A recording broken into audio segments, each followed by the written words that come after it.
When thinking about the future, some people think about next week, others think about next year. But my guest today thinks decades ahead in order to try and solve problems before they become catastrophic. Peter Kelly is the co-founder and CEO of a startup called Imployable, which has recently been valued at over £10 million. Today we talk about his time in the Royal Marines as a drill instructor, the creation of Employable, partnering with Google, and why Peter believes that the state pension will cease to exist in 2030. Welcome to the Stand Easy podcast, sharing the stories of the men and women of the armed forces, past and present, who have achieved greatness. Your host is Crash Stevenson. So, on this episode, we've got Pete Kelly, who is a former Royal Marine. You are former, aren't you? But you're still reservist as well. Yeah, so I'm still in the reserves, yeah. And also CEO and founder of Employable, which your second run, you were valued at, was it 10 million? So the closing or the funding round we've just closed, literally, we're closing it now, was at 10.1 million. Jeez, oh. But before we get into that, let's take a step back in time. First question, Mega Chad. Why the Royal Marines? What inspired you to join the Corps over every other service that's out there? Good question. So I was in school and I watched this documentary, and it was called I'm in the Jungle, Get Me Out of Here. Now everyone's heard of the I'm a Celebrity, Get Me Out of Here, but I think the first ever series was a load of civvies. They were just civvies, and there was this one guy, I think his name was John, and he was absolutely nailing everyone in the jungle. And I was like, this guy's pretty good. I mean, it must have been 13. And then on the series, they said, well, actually, John's a Royal Marine and he's a jungle warfare instructor, and he's actually just annihilating them all. And I thought, oh, wow. And this was before, oh God, show my age. This was before I had internet. So I didn't really know anything. And then it just so happened that I watched a documentary in Iraq in 2003 when I was 16. And then I went to college to do public services. And at that point, I knew I'd love to be a Royal Marine, but I just didn't know anything about it. And so I did public services at college because I was really stupid. Like I didn't really concentrate in school. I really underperformed. So I went to college to join the police, basically. And for a council estate lad from South London, that's it's not really what you'd expect. But I got to college, and the course director was an ex-Royal Marine, and he was Lee Mallet, his name is. He was at 40 Commando most of the time, but he was just the funniest, most abrupt, upfront, just commanded respect. And there was a group of us, and he started teaching us the ways of the bootneck. And I think in a 3-year period, I think he put, like, from the one college course, like 12 people into the Corps. And that's incredible. And one of those was Ben Watley, bless him. Ben Watley. I was in 912 with Ben. Yeah, because I was in 906. Mm. So Ross Howlin in 905. Me and, actually, it was Clucky in 905. Me in 906. Ben obviously in 900 and then moved. And then it was Ross in 907, Macca in 910, Dan Howard in 910, Stephen Harrowin in 912 or 913. And it was just all of us. And then even up to 2 years after I joined, and there's a lad called Ryan Curtis who I was really good friends with. I went to college with. We got up to some stuff when we were younger, and he passed away in December. And just passed. He just passed, yeah. And so we had his funeral, and it was like a college reunion. It was the first time in so many years, 16, 17, 18 years or something, that we'd all actually come together. And it was one of those moments where, wow, it's been a long time. but Lee Mallet texted me. And I was thinking, do you know what? This is a guy who took these people through a college course, which wasn't just about the Corps, it was police, army, air force. And two people that he took through the course died within 12, 13 years of each other, but both died too young, way too young. So I think it affects him a little, because he saw us when we were kids and he saw us mature, and then he came to our pass outs as well, so he'd come all the way to Livingston for our pass outs, and he was really, I think he was really, and still is to some extent, really emotionally engaged with us. And I still speak to him now, and it's funny because when I left college, I underperformed at college as well. I did terribly because I was just all about fizz and boozing. And he said to me, he goes, you know what, you're going to be the guy that's always in trouble. He goes, you're gonna get there and you're gonna always be in trouble. And then Ryan Curtis, the lad who's just passed, his pass out came, and I went to it in my Lovetts, and the first person I bumped into was Lee Mallet, and he goes, "You are a bag of shit." He goes, "Look at the state of you. I told you you'd always be in trouble." He goes, "Look at the state of you. I had a hole in my Lovetts. I had the wrong cap badge in. My belt was the wrong way round." And he just absolutely smashed me. And then I messaged him 10 years later when I become a drill instructor, or 8 years later. I said, "You never guess what course I'm on." I'm on a drill instructor's course. Like, what? The most ill-disciplined bag of crap I've ever seen. What led you to want to be a drill instructor? Of all the SQs in the courses, what, I don't even know how many there is, but of all of them, why DL?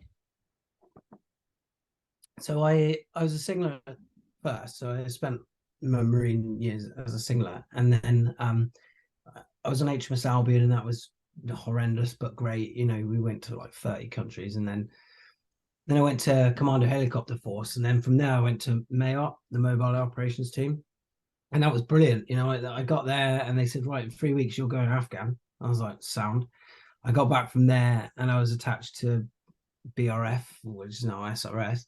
And then I went on the black roll on counter-terrorism, and I did my para course like literally 2 weeks after I got back from Ghana's. It was just such high pace, and I remember the CEO of CHF pulling me. I just got back from Afghan, and he pulled me and my TL into an office and said, "Pack your Bergens because you might be going to Syria." I just got back from Ghana's. It was. Jeez. The pace was amazing, and the opportunities. We was fast roping, it was like living the dream. And it got to the point where it's like, "Right, you're fast roping today." And it's like, "Oh God, really?" And it's where you go to CLR, something like lads would die to do that. And I then got essentially got picked up for an S2s, and being an S2 is the quickest way to become an S1. I didn't want to be. Same. And I was looking at all the branches and thinking, well, what do I do here? And I spoke to one of my mates, Sowers, he was at 40, he was DL2 at 40. And he said, "Mate, just go DL. You'll be a section commander at a unit." And, then when you become stripey or you become TQ or, and you're always amongst it. And I thought, you know what? I love the Royal Marines band. So that's always hoofing. And I thought, how hard can it be marching? I'm the guy caught on video where on my own pass out, the magazine fell out as I was on parade. And I thought, you know what, actually, yeah, I'm going to do it. And I really threw myself into it. But I did with the 6 course as well. Everyone else dripping on my 6 course. And I just went, you know what? And that's why I got to Mayotte, because I went, I'm just going to do it as good as I can. Got superior. I got superior pass on 6, and it was the only thing I'd ever really passed well, like in my life up to that point. And I kind of thought, well, man, all it takes is a bit of application. And so I got on the drill instructor course, and there was a few of us, and then they all left, and then it was just me. So on the DL course, it was just me. And there's a picture in the parade office with, the first drill and the people basically marking me for 9 weeks, and just me. I came top, but I also came bottom. But But the thing was, Why did the other guys leave? welfare, some other things. One of the lads did leave for a welfare issue, then came back and did the next one. And I remember the point is a bit like the PTIs, you have to strike and usually what happens on a DL course is if you've got 5 or 6 blokes, is you'll go out and take a lesson and the others will strike, and then someone else will take a lesson and you'll strike. But for me, it was like, you're on parade, you're on parade, you're on parade, you're on parade. And it was like, bloody hell, it beasted. And then it was funny. I remember having to, when it got real surreal, I was debriefing a stanchion. So the stanchions in the parade, in the shed. Yeah. I'm there nose to nose of it, debriefing it. And I was, and then it's like, what are we doing? And every time I swore, then I'd have some sort of punishment sticking or something like that. And they'd be like, don't swear, but you've got to be authoritative. And then the next thing is I'm shouting out commands, and the senior instructor is in the pub in Exton. And so he has to hear me from Exton giving commands. So, but it was good. But I thought, I'm going to embrace this again. And you have to do a 30-minute lecture at the end. And I thought, I'm going to town on this. And I had The Man That Never Was, Glyndor Michael, which is the film that's just come out with what's that guy, Colin Firth. Right. Okay. So The Man Who Never Was basically in World War II. It was he was a vagabond, Welsh vagabond, who was put into a Royal Marines major's uniform and then left at sea to wash up on the shore with fake official documents.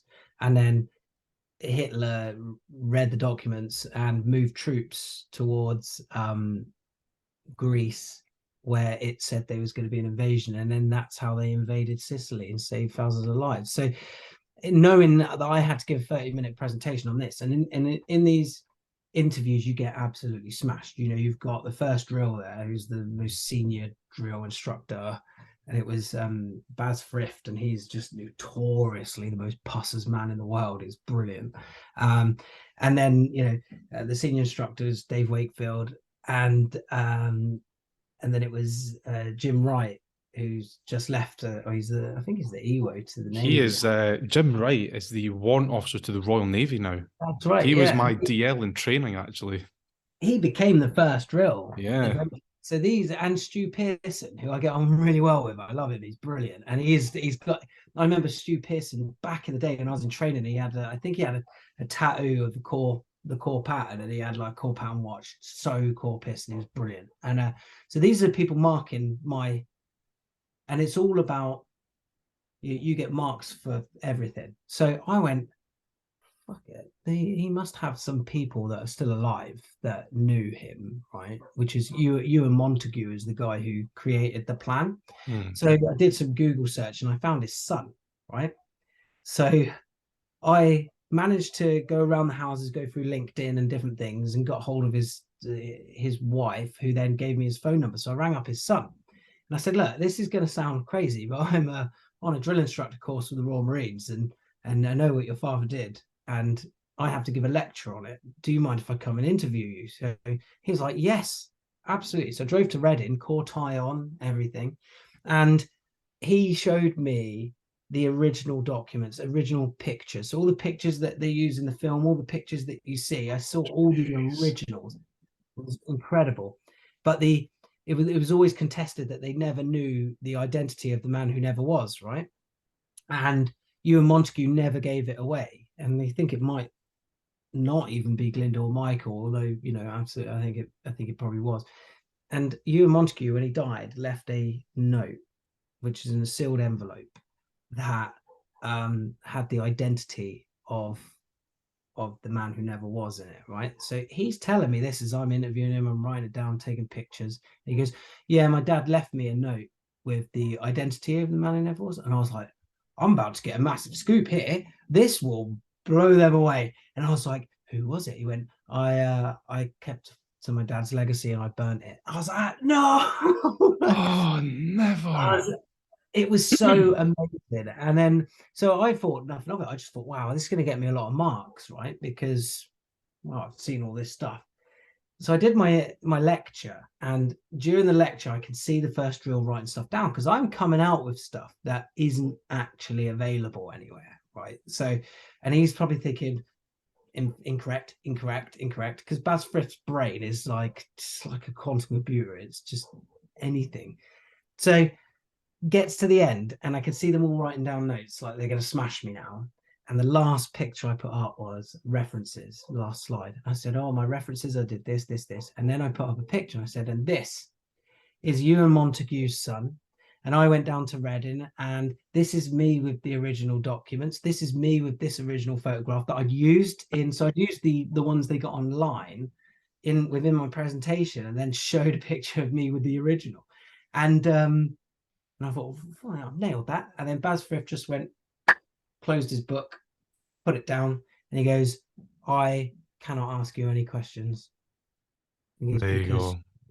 Got it. And I got a distinguished pass on my DL2s. Now usually you get a trophy for that, but because I was the only one on there, I didn't get a trophy. I didn't get anything. But Baz Frith realised this, and actually, I think he gave me like a £200 UFI voucher, to go and buy some stuff, and obviously I did the pussers thing now because I'm a DL and I march around with a stick, and I went and bought like a core mug and a core towel and like core watch strap, and I was like, I'm going to be so royally. But my motivation wasn't for that, and actually I wasn't very good drill instructor. I think, you got the first drill. I think I was probably the last drill.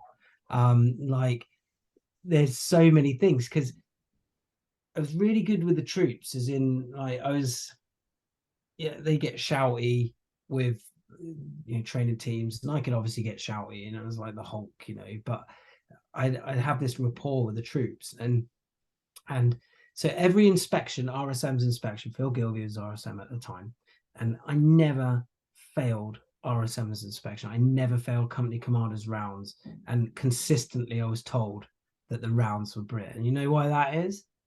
Because the troops didn't want to let me down, but when they're getting scrubbed up for rounds, I used to go to the grot in the evening. So it'd be, they're there at 9 o'clock in the evening. I would go and be with them whilst they're doing that, giving them pointers, right, we're going to do this, we're going to do that. Not if I come here in the morning, you're going to get smashed. So they then think, oh my God, firstly, I'm telling them what to do.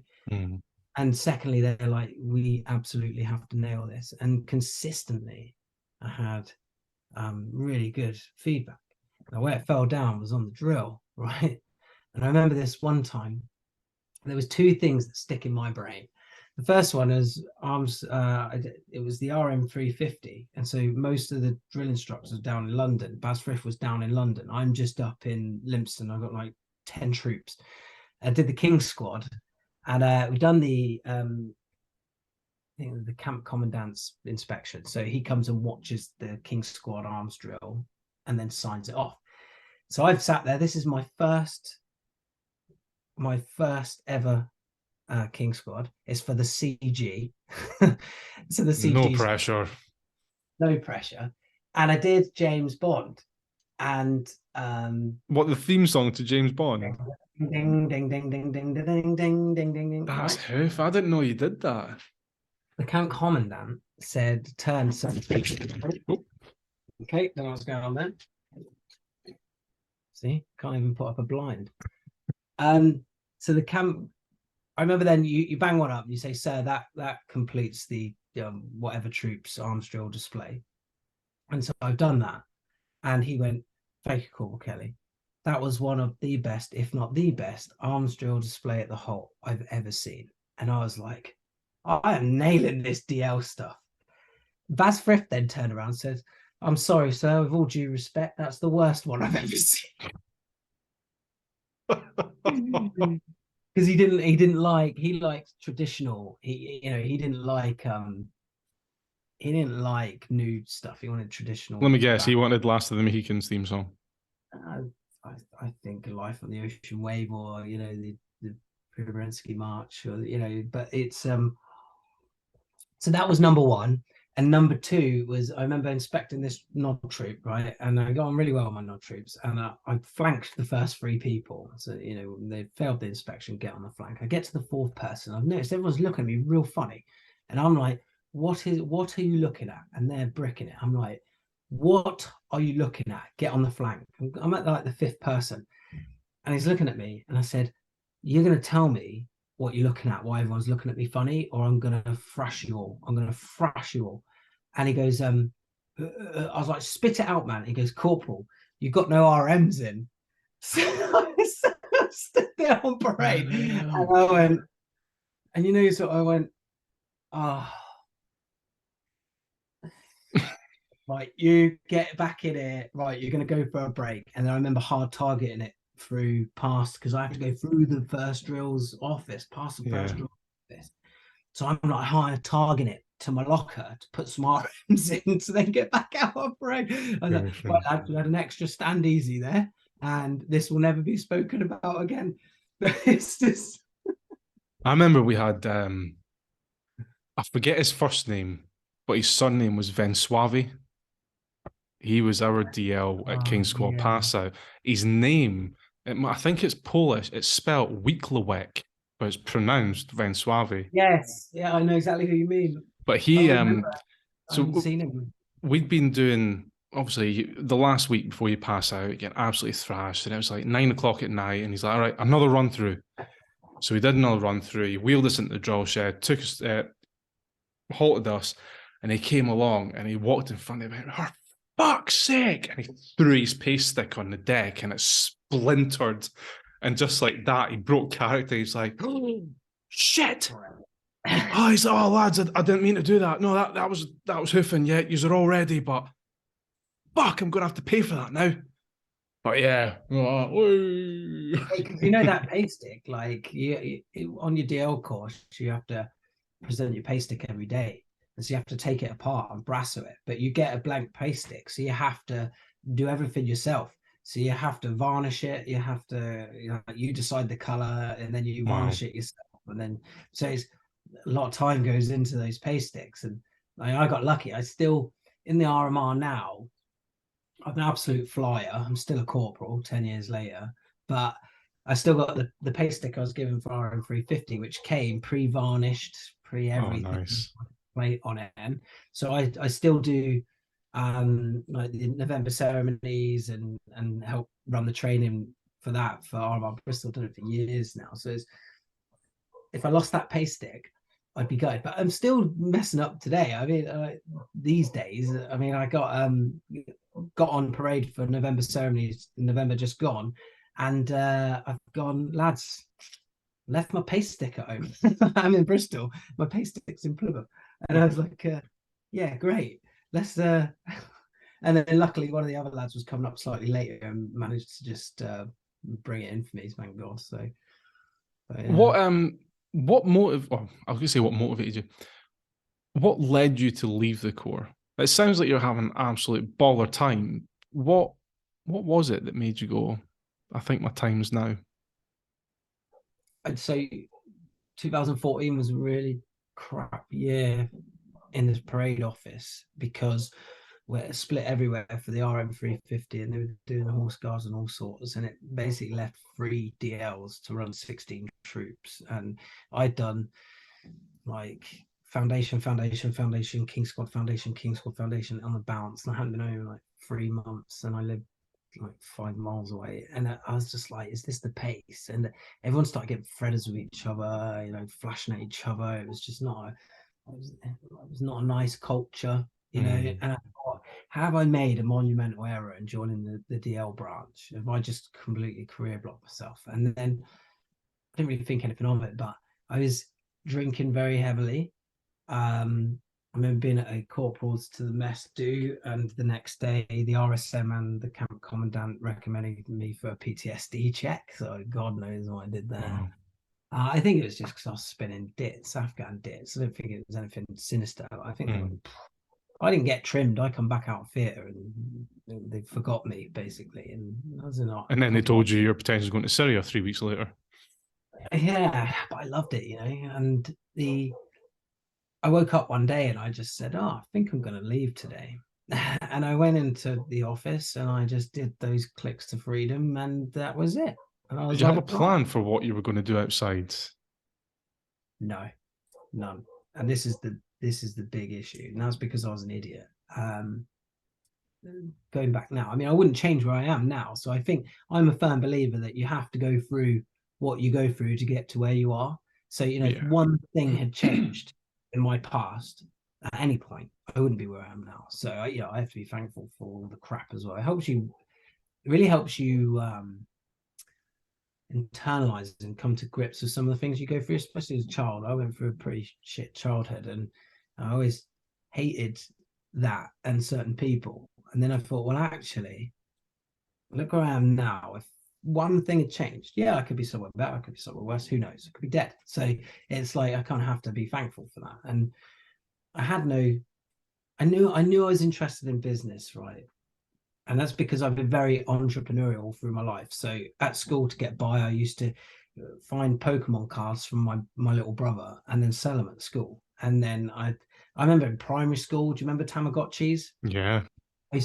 I used to fix Tamagotchis, and it was completely unfounded because I had one Tamagotchi, I took it apart, it accidentally worked, and I charged like 50 pence to do it. And I thought, yes, I'm going to make millions. And then, so I just always come up with these things. And then even at Limpston, I was like, me and one of my troop bosses on the training team, Nutty, we got on really well. He's such a good friend, even though he's a captain. And I said, we should start a business. And he put his chin around the same time as me. So we was like, okay, let's start a business. And so we started making model kits and selling them on eBay and stuff like that. So I knew I had an interest in business. I just didn't know what I was doing. So I did project management and APMP Prince 2 on the way out, because that's what everybody did. And it didn't end great.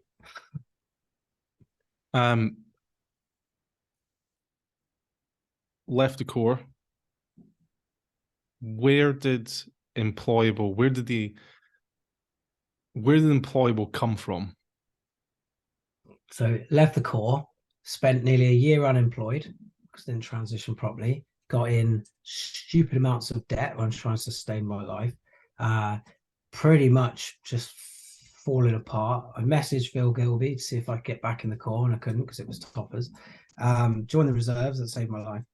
And eventually I did get a job as a digital project manager. So I was looking at construction. I didn't really know what digital was, to be honest. And then I'd see this job and I thought, yeah, I could do this. And then the COO was an ex-army captain, rang me up, said, oh, you're bootneck, you got all this? Because you'll find this easy. So you'll find it easy. So I did an interview with him, and I turned up in a suit, and I walked into the office and he's there in board shorts, right?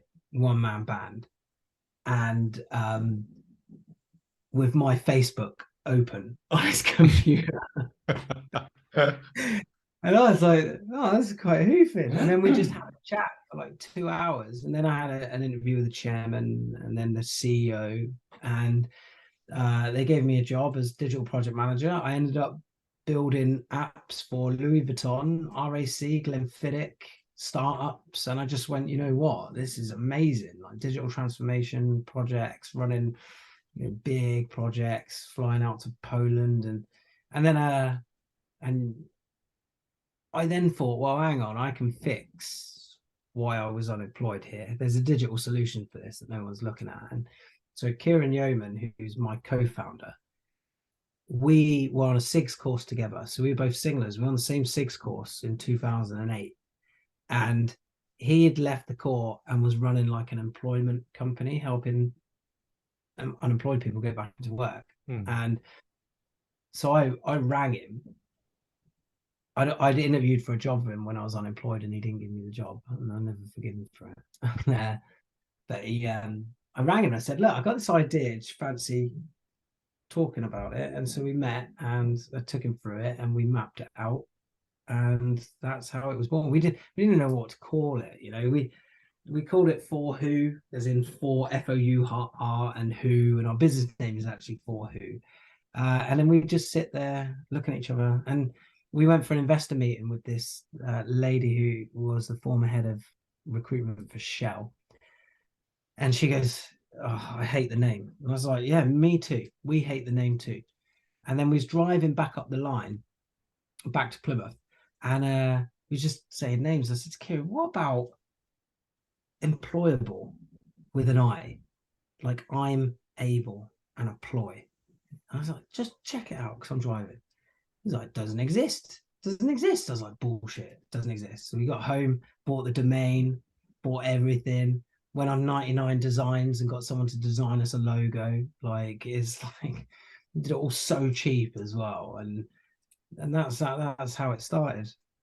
So I remember you. So, what year would it have been? Tail end of 2019, and I'd had this idea about an app or a website that I wanted to create. And you were kind enough to ring me up, and this must have been a really busy period for you because you were sitting there eating whilst on the phone to me. Like, yeah, I've got 10 minutes. I was like, cool. And one of the things you said really stuck in my head, and it was the fact that it was the effect of, for companies to get noticed, for an infant company like yours to get noticed, you need to basically fuck the system of how things are normally done. Do you remember saying that? Yeah, I spoke to so many people. I like it's.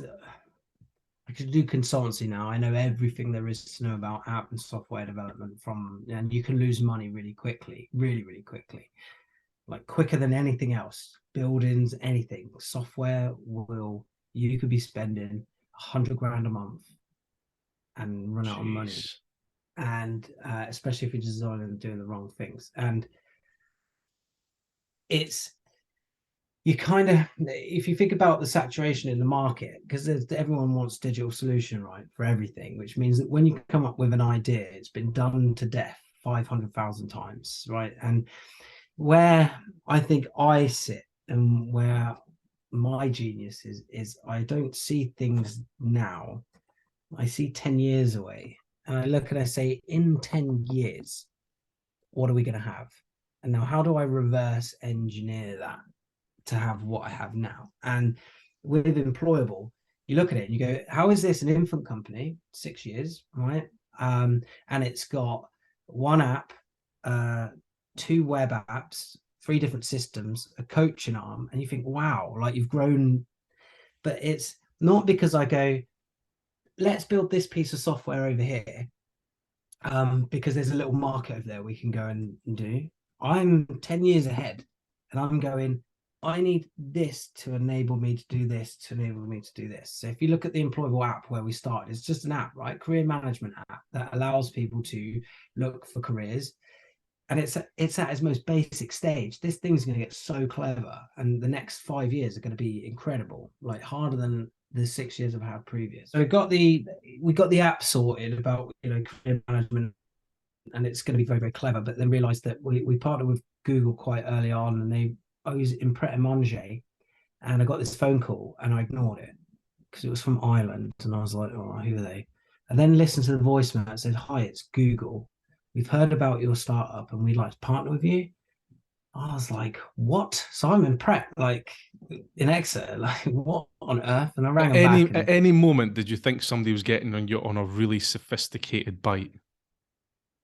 I Googled the number, right? And it said Google. So I Googled Google's number and it said it was Google Ireland. And then I thought, shit, do I owe them money? Like, have I not paid a bill and now they're chasing me? And because it's all chaotic when you start, right? It's chaos. Like accountancy is chaos, everything's chaos. But no, it was their startup sort of arm. And so they said, look, we're going to build you a machine learning algorithm. I had no idea, right? I'd built technology pieces. I'd done some very sophisticated stuff with Louis Vuitton, RACs, travel insurance, that were highly complicated, but I still didn't really know. I was a project manager. So I needed to know the technology. I didn't really need to know how it works, but I needed to be able to help people to build it and communicate with developers essentially and turn an idea into something technical that developers can read. And so I was like, yes, sound, crack on. Like, so we started working with them on a marketing capacity. They built us a machine learning algorithm. We then invested some of our own money into it and said, okay, we're going to put 10 grand in here.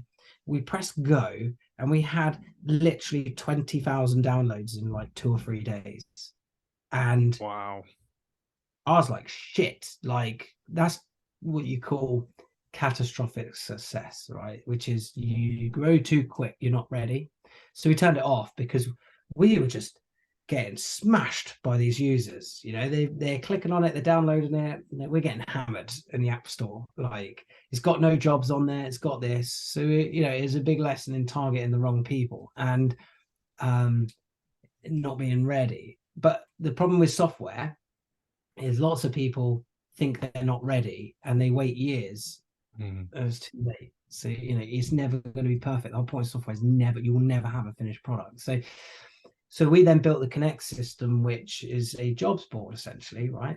And then that has its own product track. And I thought, well, okay, I want personality profiling because I want to change the recruitment market because it's two-dimensional, right? And I didn't really know how to explain this until we took on our latest investors, because I was saying to them that people look at experience and qualifications.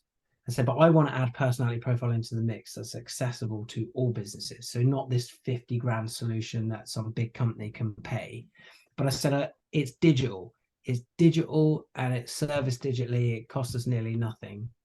And we put it in, and then they said, well, it's like a 3D hiring solution. I was just like, click. Of course it is. Your two-dimensional hiring is qualifications and experience.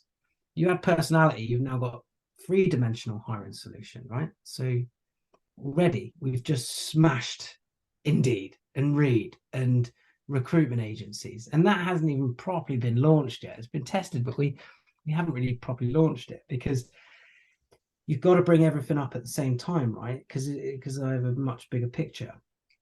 Then we won £100,000 Innovate UK grant to build another system, right?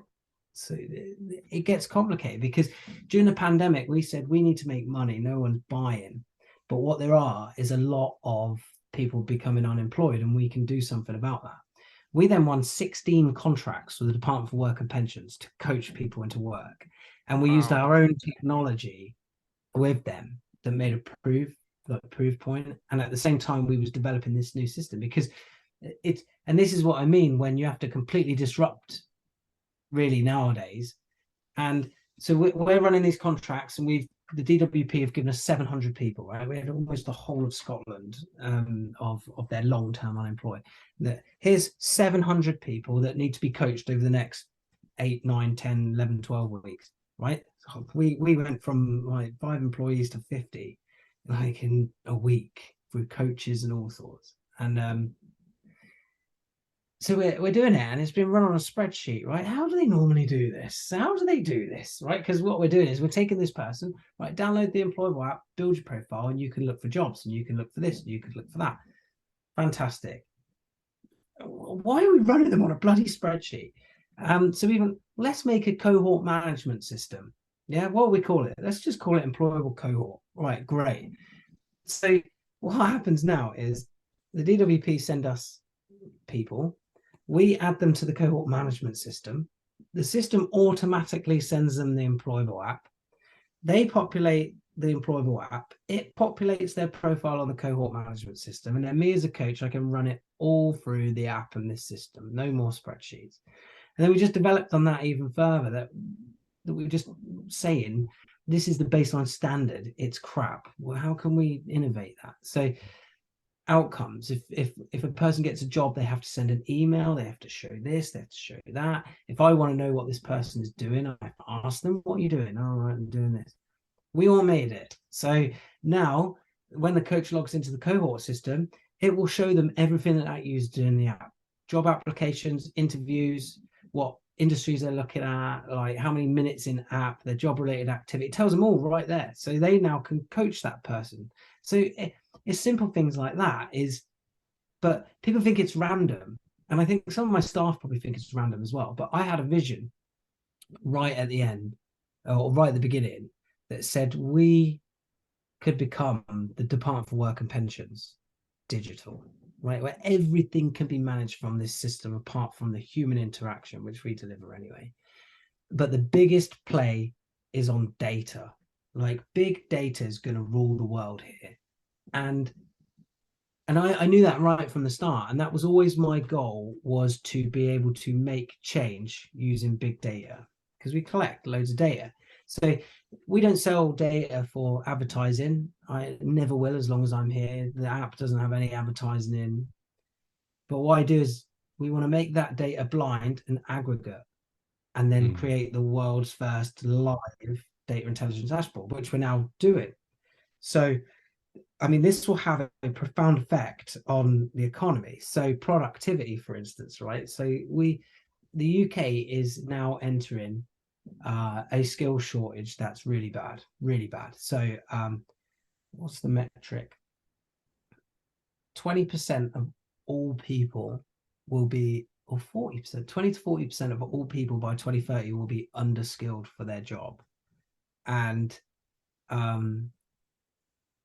the issue you have with that, right, is I did this article on it. So this is where I've come from, being a council estate boy, failing school and college, to now writing articles on economics and the future of work and pensions, and and the issue that I see, which is quite significant, is productivity, right? So there's local and international, right? So when you've got skills and you're dishing these skills out as an educational institute, and you make 100,000 hairdressers. Those 100,000 hairdressers are locally serving. They don't serve a global market, right? It's all local, which means people have to go and spend their money locally, and then they take that money and they spend it somewhere else. And you've got cafes, restaurants locally serving. It offers absolutely nothing apart from hospitality to the global stage, right?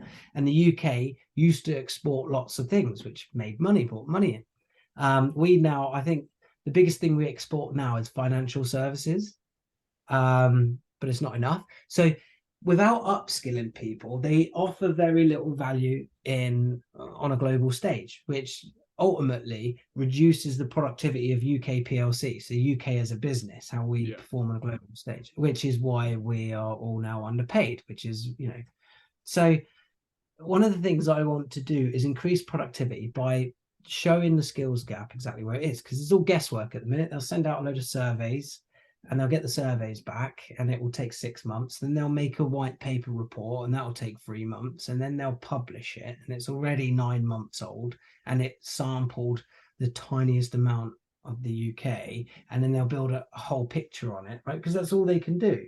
Yeah. So I said, no, I'm not happy with that. How can you base big decisions on that crap? So now all of a sudden we've got this Imployable app, which is an employment app. We've got tens of thousands of users. We've got over 500,000 live jobs on the app now. It's only going to get more sophisticated, more clever, right? To a point where we can scale that to 1, 2, 3 million users.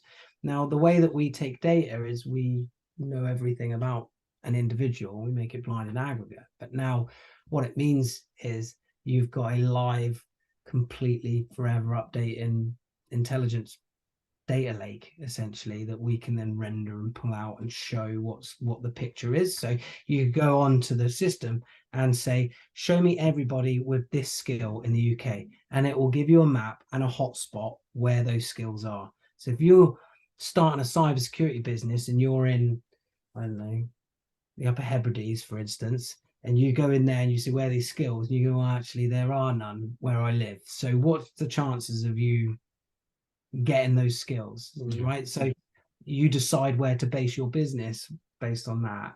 But also education departments can say, well, we're lacking skills in this area, but we've got a demand for those skills. So all of a sudden, this 9-month, very old, inaccurate way of collecting data to make decisions is live. You just have to tap into it, and it can be quantified in 100,000 different ways and compared 100,000 different ways. And if you think about that from a veteran perspective, is I could do a query that says, okay, let's look at Devon. Show me veteran qualification levels. Right, there you go. Now show me non-veteran qualification levels. And it will tell you. And it will say veterans are 20% less qualified than their civilian counterparts. And this is why you have a veteran employment problem in this area. or these are the skills that they lack. So when the Office of Veteran Affairs says we're going to run a £70 million initiative, at the minute it's that. Yeah. Now they can say in Plymouth, 20% of veterans do not have the required skills for the demand within their area. So what we will do is we'll run a very good initiative for those 20% to get the demand up. But then what does that do? It creates businesses that want to come. And then once you've got businesses that want to come and you then supply jobs and UK PLC, UK on a global stage, you go to the central government and say, I want a motorway to Plymouth. Without it, they'll go, well, where's my return on investment? You say we're attracting 10,000 jobs. It's going to be £4 billion a year to the exchequer. You'll have a motorway in weeks because they need it. So this is where I live. It's these years and years away, and everything we build is just stepping stones to get to that point. So we're coming to the culmination now. And like I say with disruptors, do you know how old Netflix is? Oh, it's 20 odd years old? So you'd be surprised how many people don't know that, especially obviously the younger generation. They think it's 5 or 6 years old. It's 25 years old. So when I look at Apple, Cinch got big backers, and have done from the start. But you look at some of these startups that are their overnight success that took 15 years. It's like I see founders who get really frustrated because you're 6 years in. You're 6 years in. You've not even got mature systems yet. You haven't got mature processes. You haven't got mature software. What gives you the right to have that success so quickly? And the problem is, if you did get the success, you'd probably fall down, right? You'd probably collapse. So it's a. The thing is, I was chatting. Who was it?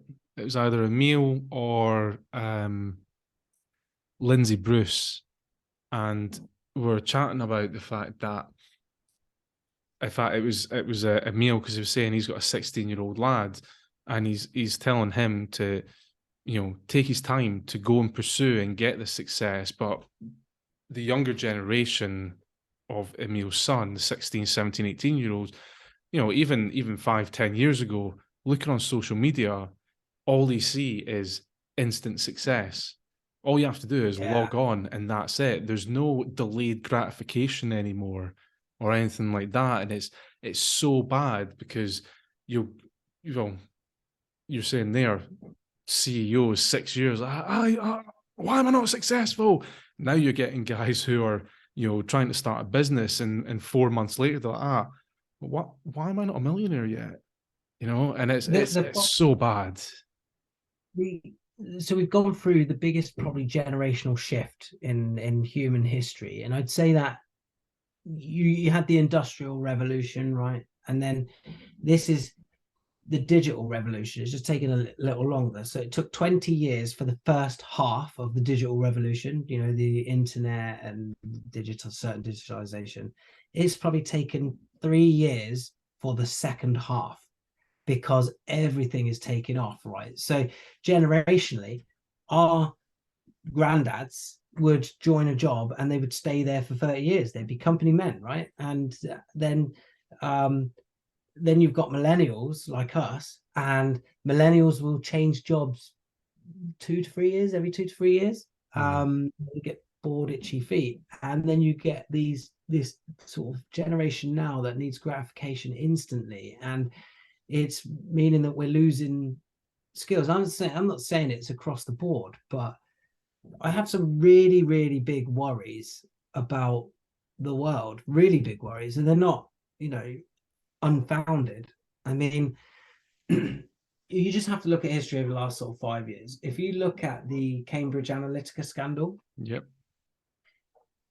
stuff was going on there, manipulation, and people didn't know about it because people didn't understand it, right? But only very few people understood it. And it took so many years for it to come out of what it was. And even then, people still didn't understand it, right? And then you move on a little bit more and you get the introduction of machine learning, which means that computations can be done so much quicker and learn so it can serve the right things to the right people, which is why that you get the adverts that you do, because you looked at something over here.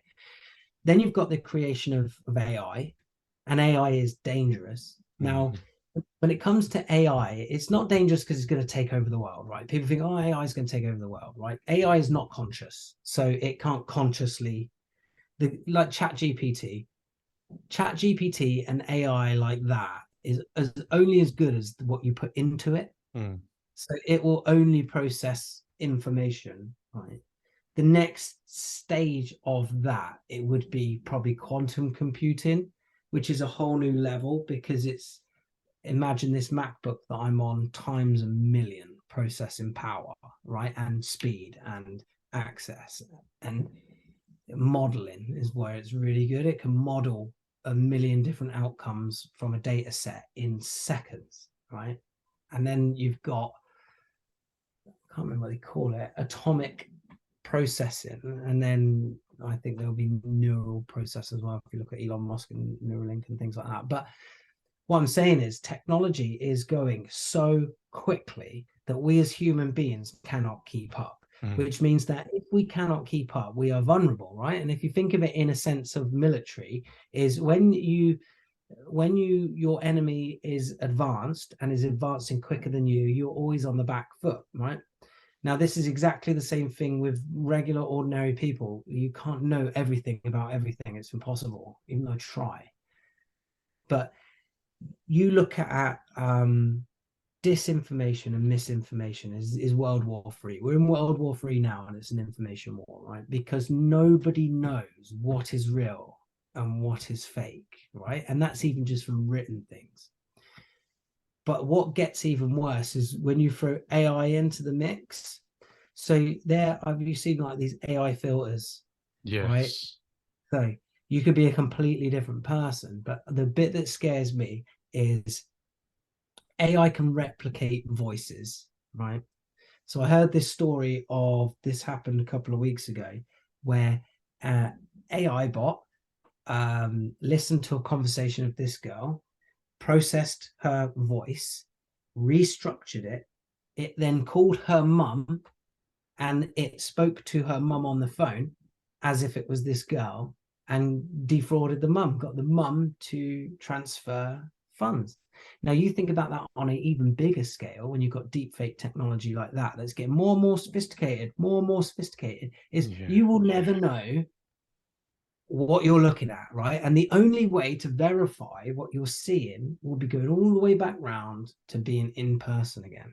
Having to go to a bank and be like, so, do you really need me to transfer money over? Yeah. And the problem we have is regulation, because you think the generation above ours, so we're millennials, we weren't born into technology, but we adopted technology very early. So for me, like from the age of 7, 8, 9, 10, right? You got the generation now, they're born into technology, born basically with a phone in their hand, and they know it, right? But then you got the generation above us, and then the one above that, the boomers and such. Now they're technologically savvy, but they adopted technology in their 30s and 40s. That's like us adopting, I don't know what the new trend is now, I don't know, like YouTubers. That's like me now getting really interested in Logan Paul, and like not interested, right? I know what it is, I'm not interested. Yeah. So, but what you'll find is with politics is that the regulators and the policymakers don't understand what they're regulating. They don't understand what they're making policy for. So all of a sudden, it's like the Wild West, with people coming up with AI and chatbots, and it's unregulated and launching it wherever they want. And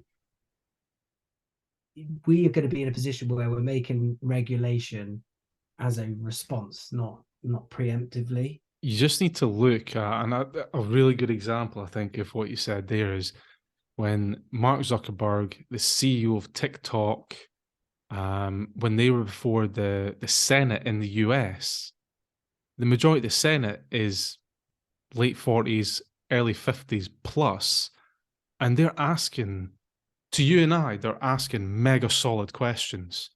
But to them, like you said, they don't understand. So they asked Mark Zuckerberg about Google while he was in the Senate, and they said, "Oh, Google's doing this," and he went, I don't know. I'm Facebook. Like, what, how do I know what Google is doing? It's like, and this is what scares me. And then when you look at, so there's few things that scare me, because I think there's geniuses everywhere who can fix a lot of this stuff, but we don't get taken into account the founders, right? You could probably say that in our UK government there'll be someone writing a policy about software, and I know more than them. Yeah. Yet because I'm younger, or because I'm an ex-Royal Marine, why should I be listened to? Why should I? And that's the frustrating thing, because you can kind of see the train crashing like 2 hours before it does. And Is that not there's called, when you've got someone that thinks so for example, a policymaker, they're like, well, I've been writing law for, making decisions in law for decades. I know more than you, Mr. Kelly. That's argument from authority. They're yeah. going, I uh, know more because I've got more experience. Actually, you've got experience in writing law. You don't have experience in that niche that you do. but they will go and get, so this actually happened with what was they called it was a token company in America. It was actually in Hawaii, but he made tokens and basically lost everybody's money in the crypto space. But they will go to the big boys to ask for technological help, right? And the problem with that is they've got so much influence and lobbying power that they can then literally influence policy on their, not in the best interest of the end user per se, not in the interest of humanity, but in their own interest. Because actually, if this is written into policy, I am light years ahead of my competitors. It's going to be billions of pounds to me. Yeah. So that's the problem. You ask the normal consumer as well, and they don't really understand. No one understands how TikTok works. In the back end, well, no one technical. It's machine learning, right? It knows what I spend time on. So if there's a video that I swipe after 2 seconds, it's got all the metadata of that video and the categories and whatnot. But if I spend 2 minutes on another one, it will automatically know to serve me more of the content that I'm spending more at. So if you go on my TikTok and your TikTok, it might be two different things, because you go on my TikTok or you go on my girlfriend's TikTok, it's cats talking and dogs and but you go on mine and it's stocks and shares, the economy. It would be you could scroll as long as you want and you'd very rarely get to a dancing cat, and that's just machine learning algorithm. But we're going to get to a place where privacy doesn't exist, right? Everything knows exactly what you're doing all of the time, and I don't know if that's a good thing or not, but I just I'm think in that two minds about stuff like that. So that my wife talks about it quite regularly, and the new zones that we have that's coming into the UK, and I've purposely not looked into it because I'd probably end up doing a 2-footed dive into the rabbit hole and not be able to see light from where I land. But the whole tracking people and all this sort of stuff, and I'm like, in two minds, I'm thinking, I genuinely have nothing to hide. It doesn't bother me. But at the same time, I'm still like, I still don't want you knowing this stuff. it's a moral thing, isn't it? Because it's like you say, I've got freedom of speech, freedom of movement, freedom to live my life, but actually I don't. And it's like the 15-minute cities, and this is the problem, is because of this dis and misinformation. There's so much out there. Is like Twitter. I've got thousands and thousands of Twitter followers, and I go on Twitter, and I don't go on Twitter for my news. So I go on Twitter to see what the conversations are. And the problem is, you go on there and someone will say X, and then someone will comment Y, and then someone will do 1 and 2 and 3, and then no one really knows what's right. And the more followers you have, surely the more authority you have, which means that you must be talking the truth. It's toxic. But we also have that. I forget what it's not. It's not unconscious bias. It's a paradox or a paradigm. I forget what the correct term is, but we seek out information that backs up our beliefs. Yeah, core beliefs. Yeah, absolutely. Yeah. And that is unconscious bias to a thing, not a person, but a thing. Like you're unconsciously biased to this view because of something that may have happened in your life, or because some core value that you have. It's like it's very dangerous. But I think the problem that we have with policymakers and not making policy beforehand is we get what we call the law of unintended consequences, right? Is knock-on effects, and then what you do is you chase your tail, right? So there's some really good examples of something that happened that shouldn't have happened, right? Or something that happened that created another problem. So if for every solution you make, you will create problems, right? So if you look at Airbnb, so Airbnb, very innovative, amazing, right? Great. Then I can't remember what it was called, chapter 24 or something like the Finances Act. Landlords could offset taxes through being a landlord. So when they pay, so they don't pay tax on all of it, and they can claim this and that and whatnot. And they've just taken that away, which means now that a landlord will get taxed on 100% of rental income as if it was their income. So I've got friends, and you'll have friends who maybe own 2 houses and rent them out, right?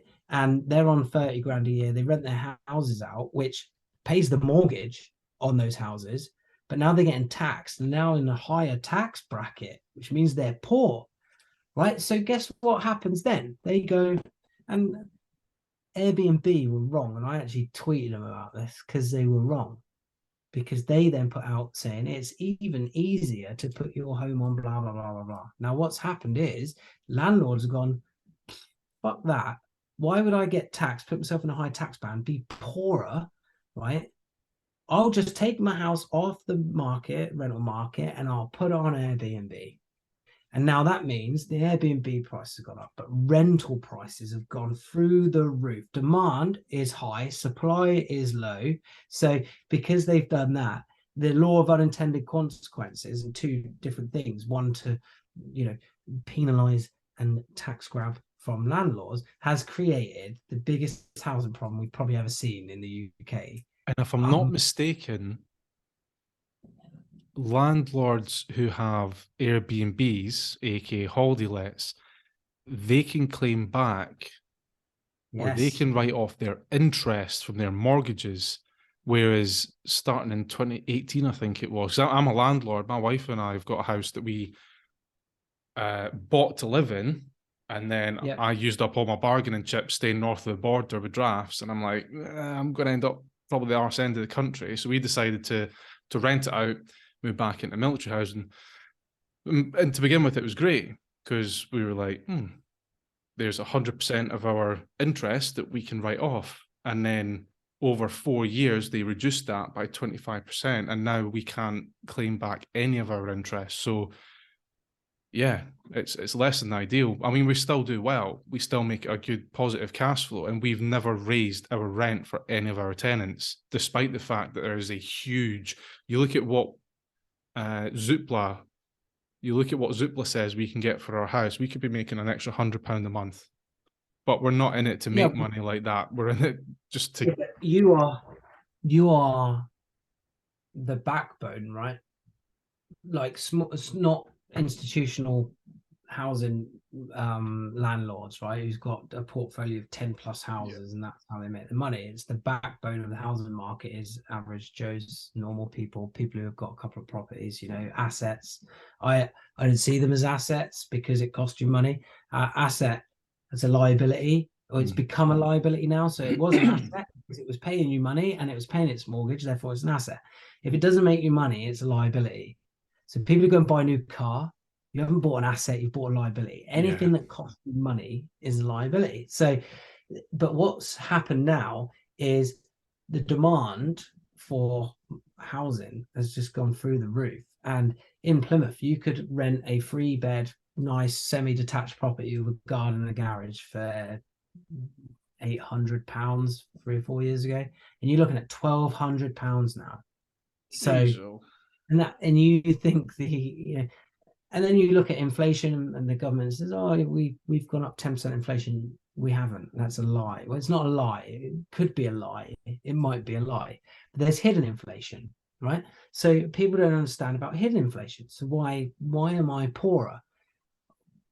What no one looks at, or very rarely looks at, is you've got inflation where, say you bought a packet of Monster Munch, and you know that 2 years ago this Monster Munch cost you £1, but now this same packet of Monster Munch costs £1.15. Right? And you go, oh well, that's inflation, it's gone up 15p.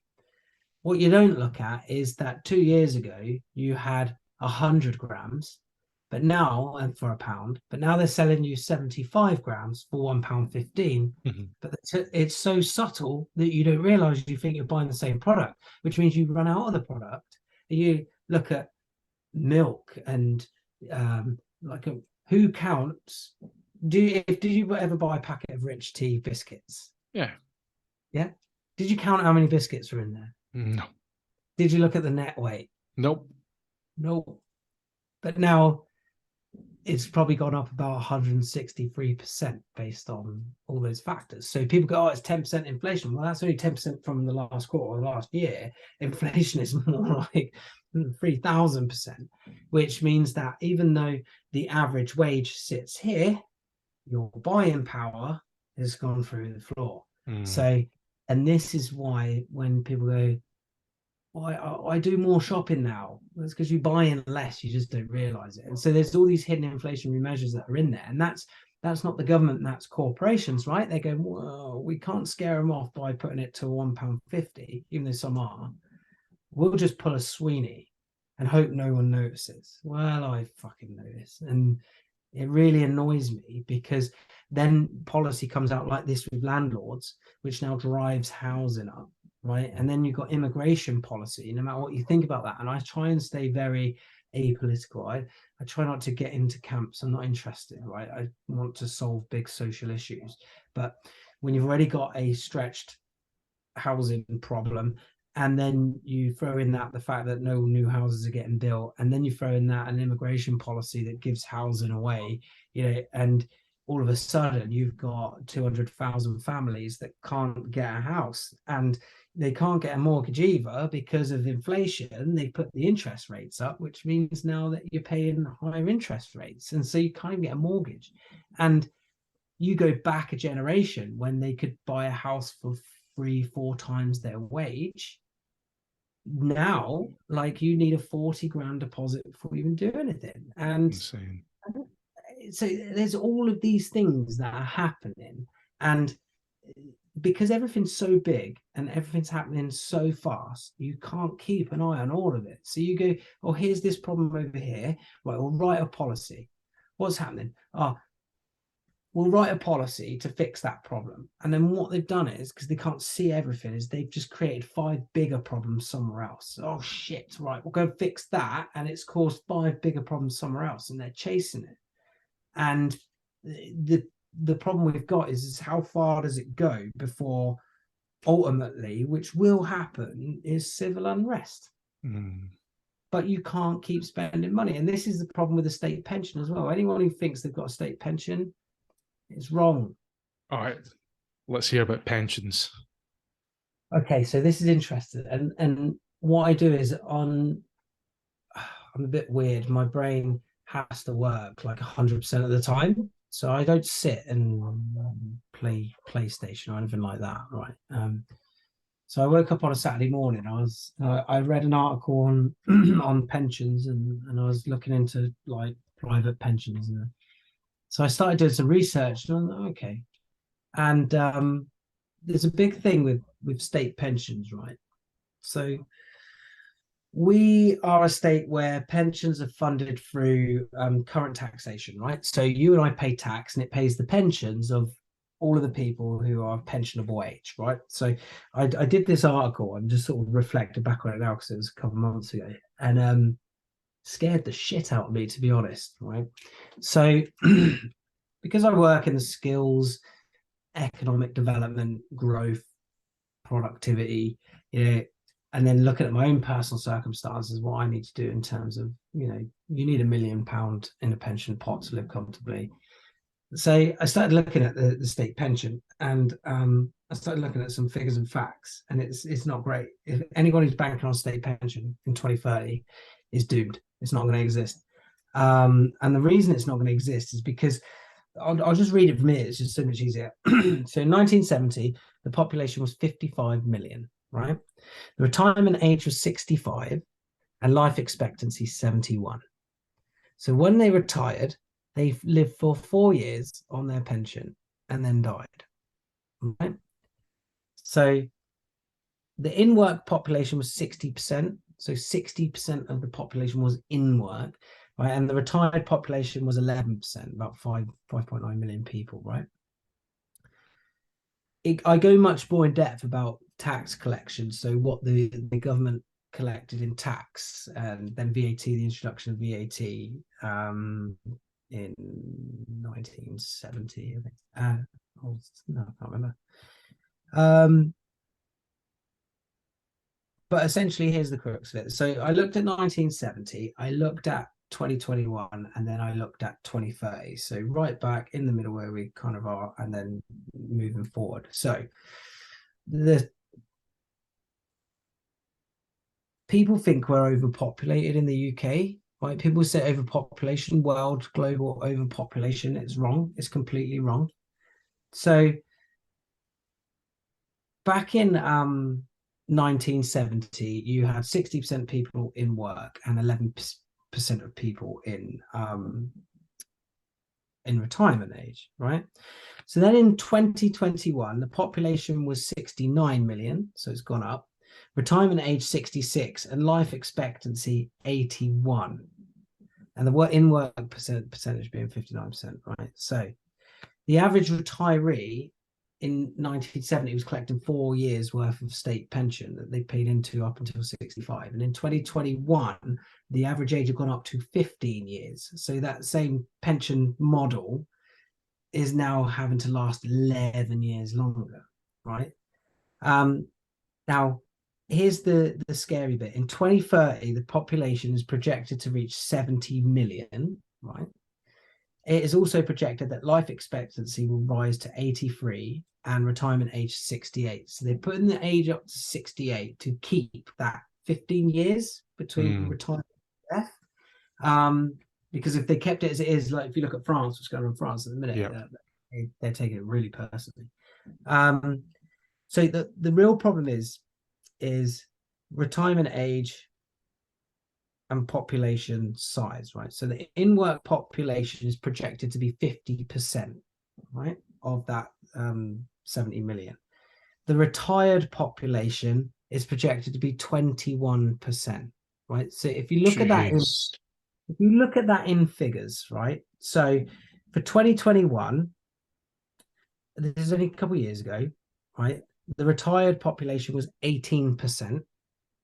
And the in-work population was 59%, right? So 40 million people in work paying for the 13.5 million people retired.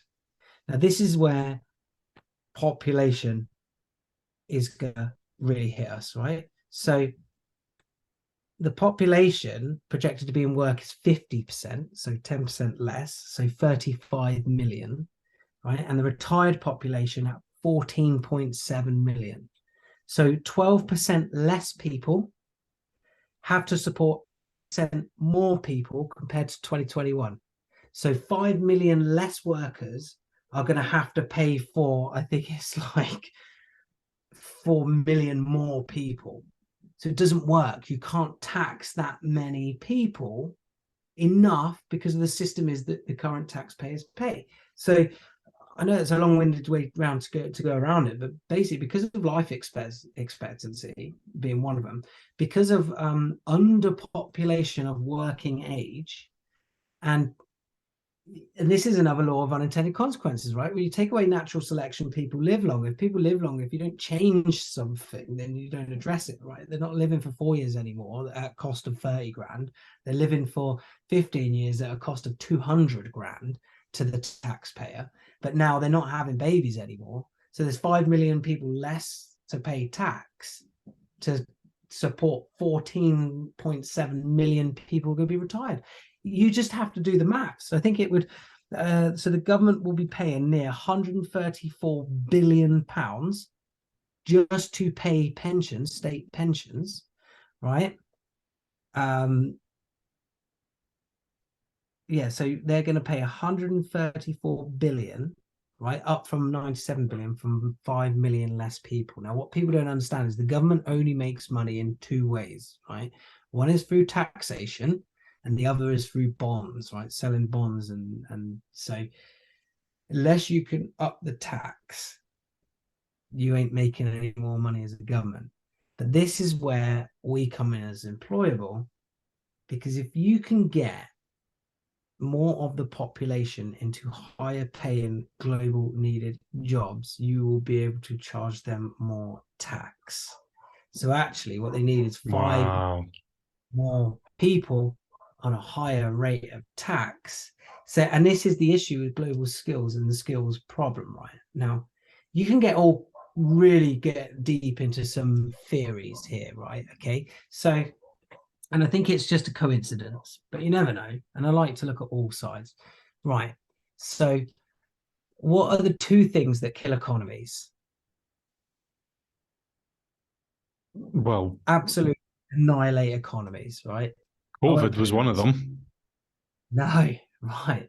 The two things that kill economies are old people and sick people, because they don't pay in, they take out. Now, older people, the older generation, they do pay tax on their pension and they pay inheritance tax and all this good stuff, but they're drawing down money that technically they've already saved. We're paying for it as taxpayers, but actually technically already saved it. So they're really good because their purchasing power goes up, right? So on local, so going to a restaurant, they're really good, right? So they keep money circulating, but they don't earn enough money, or they don't earn any money that pays income tax, which boosts, right?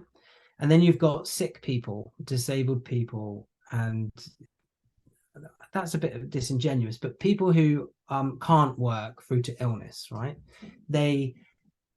And this isn't their fault, it's just what it is they take money from the NHS and from the Department for Work and Pensions, right? We pay them, and we as a taxpayer fund them to do that, right? And they don't put anything back in. They purchase their money locally again, right? But they don't create any money. So the two things that kill economies, because you just spend lots of money, and there's no way to get it back apart from the other people, right? Now, if you want to go real conspiracy theorist, you could say it's a bit weird that a pandemic came out that only killed sick people and old people, didn't touch kids. Do you see what I'm saying? Because if you can reduce 10% of your elderly population that don't deliver to the economy, you've just solved a big problem. So that's not what I believe. I just think it's very coincidental, but you can see people start reading into conspiracy theories, right? And start just tying up some dots, whether they're there or not. And I'm not here to say what has happened, what might happen, what won't happen. But the way I see it is when we have unemployment, unemployment's bad, yeah, it's bad, but underemployment can be just as bad, where you have a skill set that you don't really realize you have, and instead of being paid £60,000 over here from this multinational corporation, you're getting paid 20 grand over here from this. That's no good for you. That's definitely me as the government. I want you on 60 grand so that I can make twice as much tax revenue. And if I can do that for 5 million people, I think a 2-point rise in disability unemployment is like £4 billion the exchequer a year.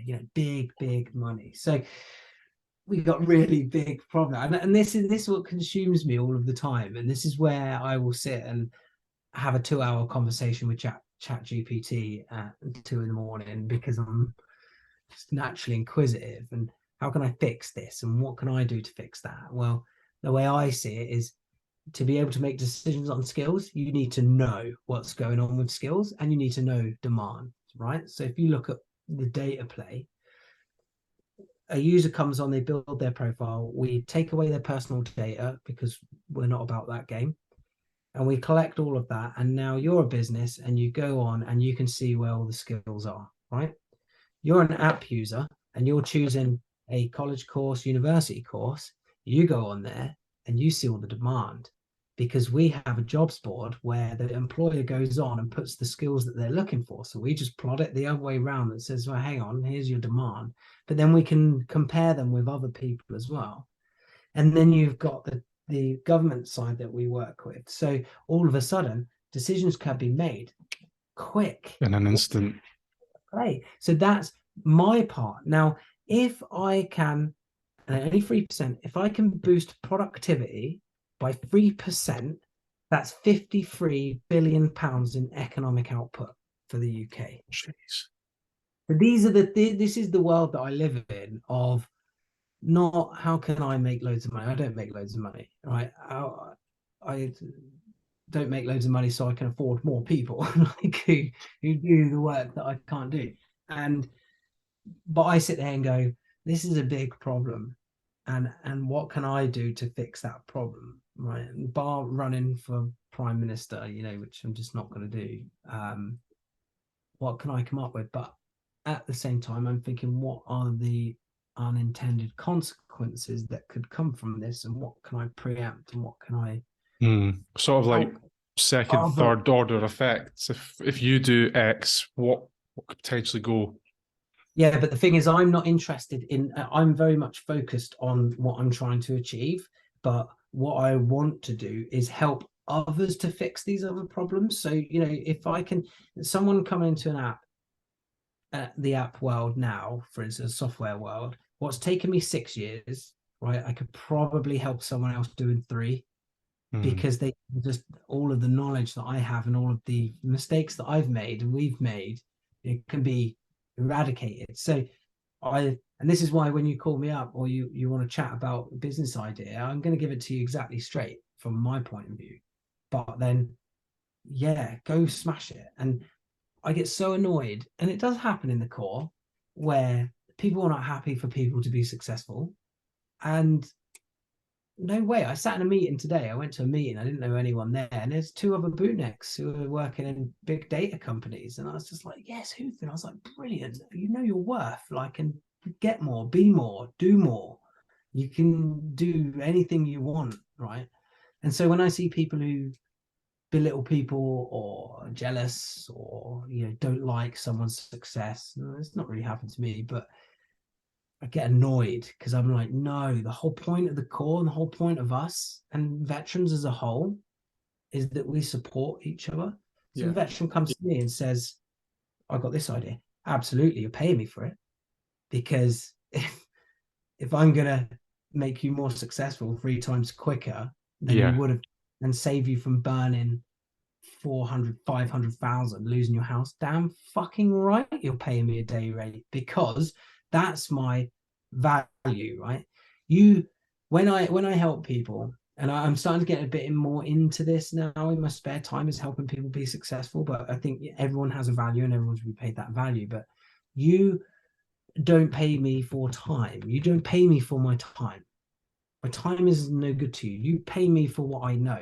If I deliver what I know in 1 minute and it saved you a year, it doesn't matter. You pay me for that 1 minute. Do you see what I'm saying?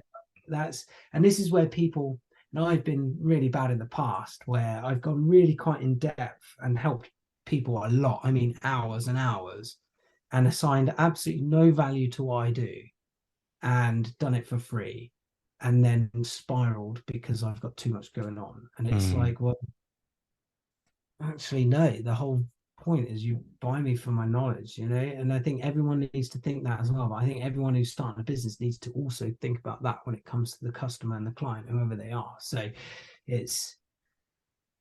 I'd say there will ultimately be people who might watch this and go, oh, I've got this idea and I've got this idea.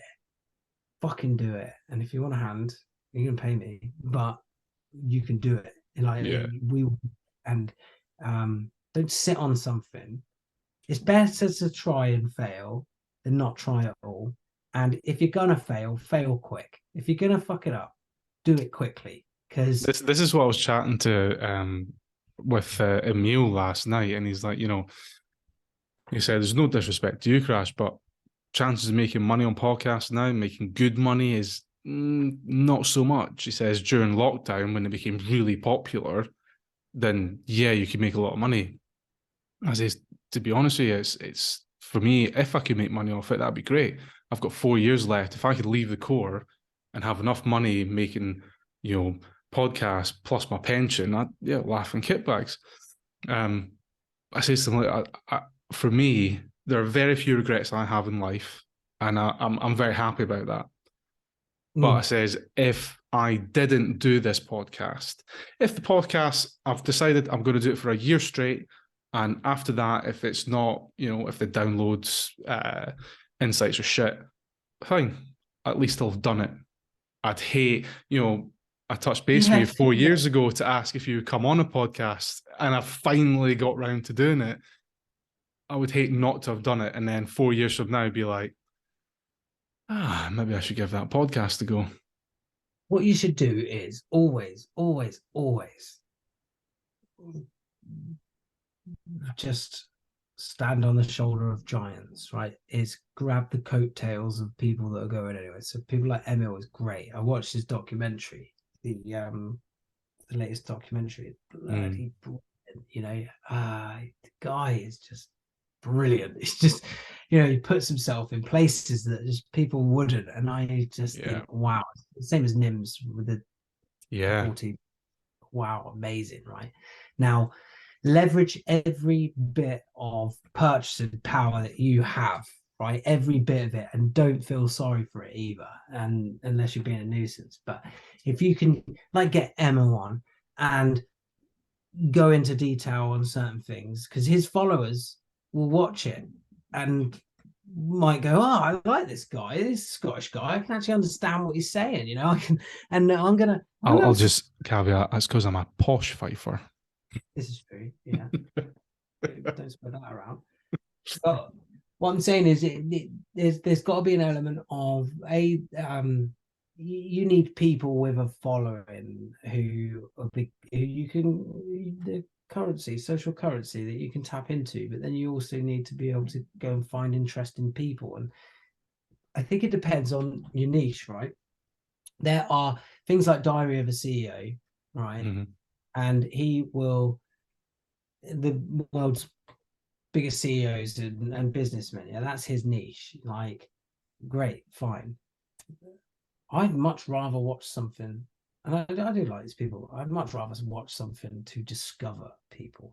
Like, I have met some unbelievably interesting people, and I follow them with absolute hope. There's this one company up north, and it's called Suitability, and the founder followed me a few years ago, and I spoke to him, and then I followed Suitability, and I love it, right? So he gets donated suits, and then he gives it to people for their interviews. So he has the suits cleaned, and then he has them, and then people come up and they pick up the suit for interviews, right? What an amazing concept that is. I've got 10 suits that I never wear sat in my cupboard, and I just think, wow, you're hitting a real social need there. You're dropping barriers for people, and no one, or very little people, really know him, and everybody should know him, because I think more people need more people like him, because he's done it as a CIC, so he's not in it to make loads of money, and he's really genuine about what he's doing. And I just think I will help this guy to the end of the earth. And there's so many people that people don't know about that they should know about. Mm-hmm. Very interesting, very clever, genius people. And like you say, when I said to you, you've got to do something quite disruptive to even get an eye blinked at you. And I still get like even today I sat next to a guy, Tech Southwest, and we won the NatWest Entrepreneur of the Year awards. We've been in Forbes. I did a centre page spread in the Telegraph. I've been on the BBC. We have done, amazing things. And I sat next to the Tech Southwest guy, And he said, "Oh, I've never heard it." I was like, "You It's bastard." crazy. I live down the road. But it shows you how big the world is. And Yeah. even with all of that accomplishment, the Tech Southwest, and this is like a membership platform for all the tech companies in the Southwest, have never heard of the Crunchbase #1. We're the Crunchbase #1 company in the Southwest, and they've never heard of us, So It's there's always insane. more to do. But I take it a bit personally. I'm like, really? I need to do more. Like, but then also understand that, I'm not Elon Musk, it takes Not time. Elon Musk yet. There's still time. He's a very intriguing person. I mean, yeah, I'd like to be better than him, to be honest. Probably will. That's some big shoes, that. Yeah, I don't know. No one knows where we're heading, do we? I mean, if Corporal Kelly from 2014, 2013, if you went back to him now and said, "Where are you going to be in 10 years?" Well, I don't know. If you said, "Well, you're going to be CEO of a startup that's been in Forbes and like worth this amount of money and makes this change," and you are sat in government and there's pictures of you with Gavin Williamson and you've got MPs texting you, and Corporal Kelly would say, "Shut up, you knob. Like, Yeah. what are you on about? That's not even a remote possibility. You can hardly speak English, And it's like, and I don't do this to show off. I do it to show people that, my God, if I can do it, anyone can do it. And Yeah. the #1 key to business is surrounding yourself with people who have done it before. And if you look at the board of directors and the shareholders have been Imployable, and this is what turned heads today in this meeting, because I think they were like, "What? I can build a board." And we've got the former head of Oracle UK. We've got the former head of procurement for the UK government, the former CFO of Thomas Cook Holdings. We've got another person who can't be named who sold their company for over 800 million. These are shareholders. These are people who have invested. These are people who advise me. These are people who help me make. And they clearly believe in what it is that Employable does and its future reach as well. So I used to get really bad at imposter syndrome, like 2 years in, where I was thinking, am I being appeased, or have I got this all wrong? Have I just taken £500,000 of these people's money, and am I going to ruin it? Am I going to fuck it up? And then as time goes on, and the more you hear from people, the more people explain their logic, and it's all about just being completely honest. I don't stand these people that lie, because if you lie to an investor and say, "We've done this, we've done that," it's okay to get things wrong, but if you're honest, you can get things fixed, right? And it's funny because I did a pitch event, and the guy there was Alan Greenberg, right? And people don't know who he is, but some people do. He was at Apple. He was VP at Apple, and then he created Apple iTunes University, right, which is all the audio books and basically the education part of Apple iTunes. And he came all the way down to Plymouth for free to sit with me and the team to see what we were doing. And he said to me, "What issues you got?" And I was like, "Well, we've got bugs on the system, and you always do, and there's a technical problem here." And he's like, "I can get developers from anywhere in the world. That's not an issue. Like, that's not a problem. That's fixable. All you need is a different developer and this amount of money." So that's not a problem. And I just thought, you know what? I'm sleeping up. I'm staying up at night. I can't sleep because there's this bug, have a bigger picture, man. So I always say to like my staff and anyone I meet is think big. And then once you've thought big, think bigger. And think as big as you possibly can. And when it comes to investment, how do you go and get investment? How do you do this? It's investment is selling the dream, right? So when I sit in with investors, I don't say, "Oh, look, this is what we have. Bang, bang, bang. This is what it does. This is what we do." They don't give a shit, right? Because, oh, right, that's what you've got. So I buy in now at 10 million. I see no growth. So it's just worth 10 million, right? So they don't care about that. And I sit there and I say, this is what we're going to go and do. I'm going to boost productivity of the UK and create an extra £53 billion of economic output. And I'm going to do that in the UK. And then I'm going to go and do it in 100 countries in the next 10 years. And we'll be a £1 billion company. And they go, fucking hell, that's punchy, right? But LinkedIn sold to Microsoft for £26.2 billion, right? 220 million users. There's no reason why we can't get there. I'm already speaking to governments around the world. But so I sell in the future, this is what we're going to do. I show them what we've done now, and then I show them everything that we've done from the start, because that proves the track that you're on. So they go, oh, fucking hell, he's not lying. He's got this, and the team's built this, and I can actually see. And then you show them the roadmap in between. So now you know where we are, and now you know where I'm going and where we started. I'm going to show you how we're going to get to there.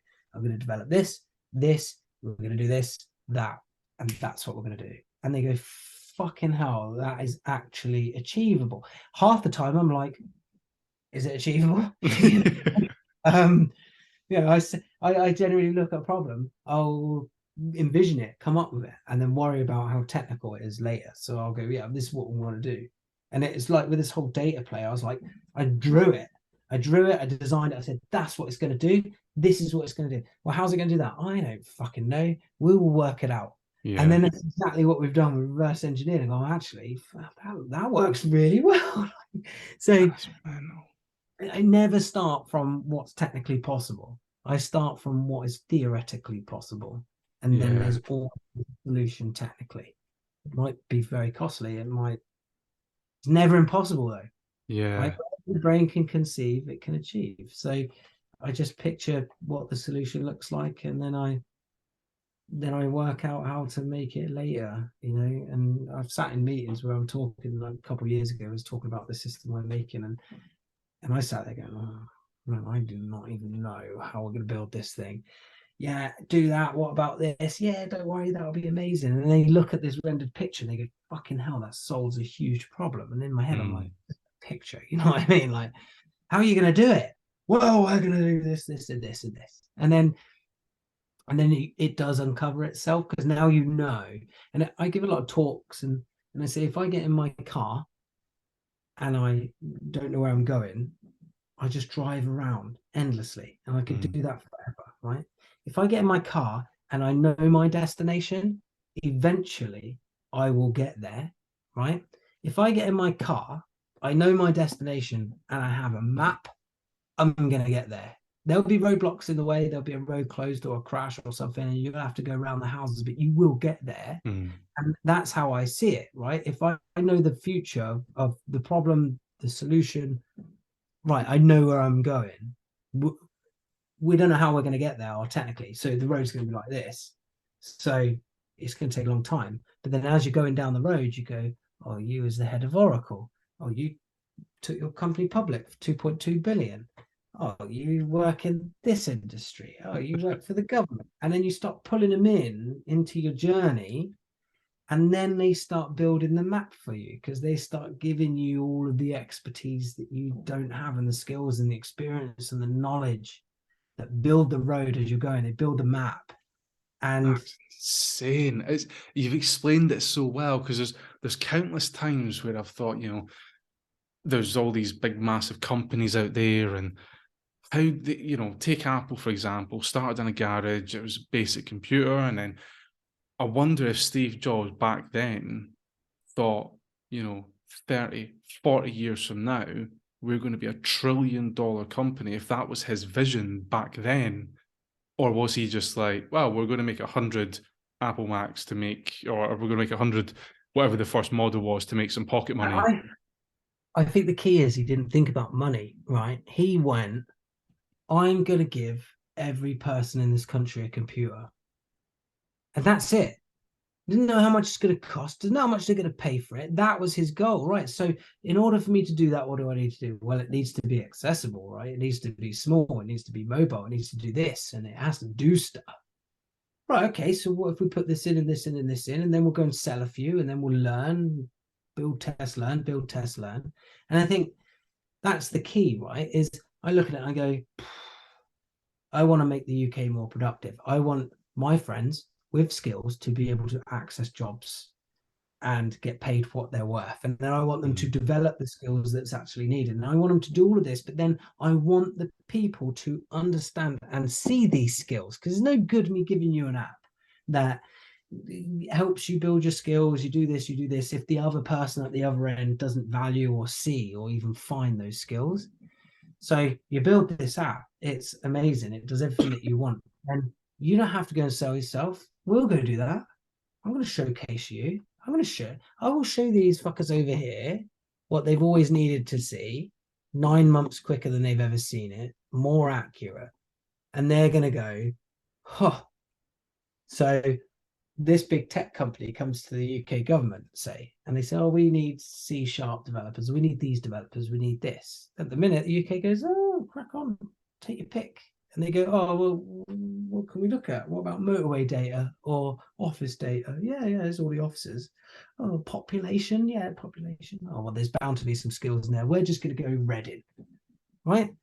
Now, this company comes in and says, right, we want to set up shop in UK. And they go, okay, great. What are you looking for? We need this developer, this developer, this developer. Yeah, and they go, there you go, Leeds. Why do I want to go to Leeds? Because all of your skills that you require are in Leeds. And all the main supply routes and everything there is in Leeds. And they go, fuck me. Because if I'd have set this up in Reading, I would have lost £50 million in the first year. Yep. I would have then spent £40 million in the second year just in recruitment and losing people. And do you know, companies at this very moment in time are spending £3.4 billion more than they should because they can't find the skills they need. So that's hiring the wrong people, hiring multiple times, employee churn, that's taking someone on and then teaching them, you know, and that's a drop in productivity. So fundamental changes, right? Fundamental changes. Now you look at a sort of macroeconomic level is the Plymouth motorway one is one, right? Where Plymouth City Council go to the government and they say, oh, well, we want a motorway all the way from Exeter to Plymouth because it's not a motorway from Exeter to Plymouth. And then the government says, well, okay, it's going to cost us £4 billion. How are we going to get that money back? I don't care. Fund it through taxpayer. Blah, blah, blah, blah, blah. Right? Piss off. You don't need one, right? Then EDF comes in and says, we want to build a wind farm. And they go and they look at all the wind data and they go, oh, there's Plymouth, there's North Scotland, there's here and here. And then we come in and say, what skills do you need? There you go. There's your skills. Oh, fucking hell, Plymouth. Here's the skills in 5 years. Plymouth, right, we're going to Plymouth. Oh, but there's no motorway for Plymouth. This is a problem for us. It's not as big a problem as the skills. The skills is the biggest problem. So they go, so how do we fix that? Then the local government, the council go to the government and say, we need a motorway to Plymouth. Oh, where's our return on investment? Well, EDF are going to build a wind farm. It's going to create 10,000 jobs. And it's going to create £8 billion a year to the exchequer. And they go, fuck me, we'll get working on it. Yeah. Because, do you see what I mean? Like, and that's, and this is exactly how I saw this platform in my head, is how do you shape and influence? But it goes even deeper than that. Like when I see PTSD diagnosis, right, I'd say 50% of PTSD diagnosis is absolute bullshit, right? It's bullshit. I think when I came out of the court, I was unemployed for a year. I had lack of purpose, lack of mission. I had lack of support network. I didn't see the lads anymore. I was spiraling. Didn't have PTSD. I'd lost everything that I thought I knew, and now I'm in a world I don't understand, and I don't even know what my mission is. Right now, the Office of Veteran Affairs will come out. Well, I'm going to put £100 million into mental health support. Well, where are you going to put it? Oh, I know. We'll cut the UK up into a load of squares, and we'll give money to each square and charities in the square. Right? Fucking brilliant. Great. So someone down in the depths of Cornwall gets the same amount of money, or they will guess weighted on population. Well, population density says that this is likely to be it, right? Now, within the app, we have support sections so that people can go and get access to local and national support, from mental health, bullying to fucking you name it, right? We track that blind, so we don't know who they are, but we know if they're a veteran, we know if they're a single parent, we know, we don't know who they are. But now they go, oh, look, query veterans UK. Right, there you go. There's 100,000. Query veterans UK who've searched for mental health support. Boom, hotspots. £8 million, £1 million, £350,000, £10 million. You're getting that instantly, exactly where it's needed. So, it has application along many things, but it's basically what pisses me off, what is broken, what don't I like, and what's the solution, and then I'll just work it out. And the thing is, I want more people to do this so I can help them, and they can become successful. If money's your driver, fine. People have to understand that money is a byproduct of success. If you are successful, you will make money. So you concentrate on the success of achieving your mission, not I want to make X amount of money, because it will come. Fair one. Well, before we wrap up, I've got a question that I ask every guest, and my last question, and it's, what did it mean to you to serve in the Royal Marines? Everything. In the way that I'd probably be dead or in prison if I didn't join the Corps. That's powerful. If that's just the way I was brought up, from where I was brought up and how. And I wouldn't be where I am now without the Corps either. There's no way, no chance. And that is why I'm still in the reserves, right? I don't do the reserves because I need the money. It's good, I get paid, and I do need the money. Everyone needs the money. Everyone needs an extra £15. But I do it because when I take this CEO hat off, then I put a green beret on and I'm back in my comfort zone, where I grew up, essentially, where I become an adult and everything that I know. And so yeah, I think I'd be dead or in prison. Yeah. Well, that wraps up here. That wraps up everyone, mate. I just want to say thank you very much for coming on and sharing your story and all the tips and tricks and everything else that you've come out with. I'm sure this will be mega beneficial to anyone who has aspirations to either start a business or, just in terms of becoming more successful in themselves and changing their mindset to know their worth. I think it'll be really powerful and beneficial to them. So thank you, mate. I think happiness is you never get happy. I don't think you can't make yourself happy, but if something drives you, go and do it, because you'll only regret it 20, 30 years later, That's it. No regrets. But I will say this, it's honking. I've aged. It's horrible, it's stressful, it's painful, it's everything you can imagine it is. But it's also, it's a big thing. This is something much bigger than me that we're trying to fix. So yeah, cost what it cost. Awesome. All right, man. Thank you very much indeed. Take it easy. Thank you, mate. Cheers. Awesome.